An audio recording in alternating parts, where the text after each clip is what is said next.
Orange and Wrinkles, first chapter, Falling.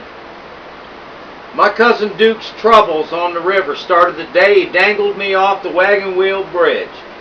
It's an old stone bridge, abandoned now except for bullies and the occasional river troll in need of a hideout. "Take it back!" Duke shouted, holding me by the ankles.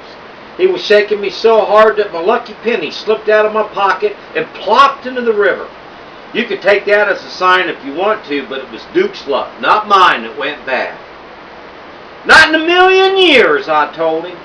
The river was hanging over was the Mississippi, which was flooding, all muddy and solid, looking like a freight train, about 20 feet below my ponytail. It was early May. None of the trees had turned green yet, but you could smell it coming fast. I'd been out in my front yard that Saturday morning, exercising my friend, a box turtle, who had wintered in my closet. Enter Duke, who'd scooped Lottie up, claiming she'd make some troll a nice snack. Well, since I wasn't big enough to stop him, I pleaded with him all the way to the river, where he tossed her in. For good measure, he tried to push me in too. Well, that was a mistake. He forgot how hard I can hold on to things, like his wrist. We landed side by side, flat on our faces in the water that had been frozen ice but a short while back. Our yowls scared birds off the trees. By the time I'd struggled back to shore, floodwaters had carried Lottie away. If I were braver, I'd have jumped in after her, but our stretch of river is a queer old chunk of water. Though nobody likes to talk about it much, the river around here is under a spell of some kind. Crippled people have been known to drive cross-country and plop down in it for a cure. And besides, I couldn't very well go after Lottie while Duke was dragging me up the bridge. As soon as he dangled me over the edge, I saw a crutch go bobbing by beneath me, headed for New Orleans, along with all sorts of other incredible fare. A crow perched on top of a dollhouse, a muskrat holding an orange tennis shoe in its mouth, a log with a dozen turtles along its spine. Maybe Lottie would hook up with them. I hope so.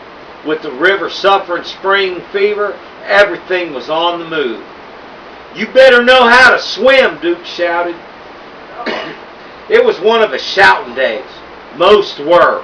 Looking skyward, I could see up his nostrils, like seemed huge and dark as caverns.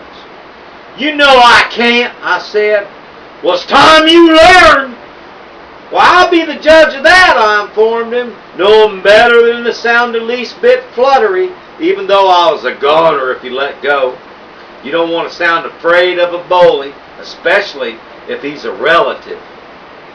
Duke was tall for an 11-year-old, at least a head taller than I was, even though I was a year older, and sort of pillowy soft. You don't ever mention the pillows to him, though. He was a fiery redhead and wore his hair short like fur, which is what it felt like if you sneaked a rub.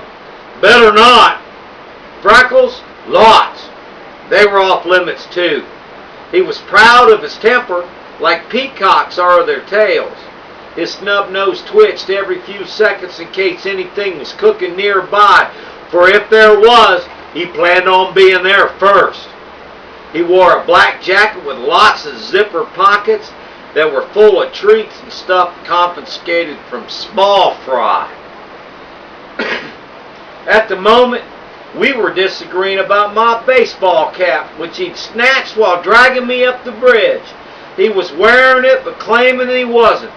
I can't even think why he'd want to wear a cap with a girl's name on it, except to start an argument. "Say your prayers, Claire!" Duke shouted. But before he could think of how to threaten me next, a sweet old voice called up to us from down below. "Excuse me," the old voice said. "Have you all seen a muskrat go by?" Floating below us was a tall old lady in a red rowboat with yellow seats.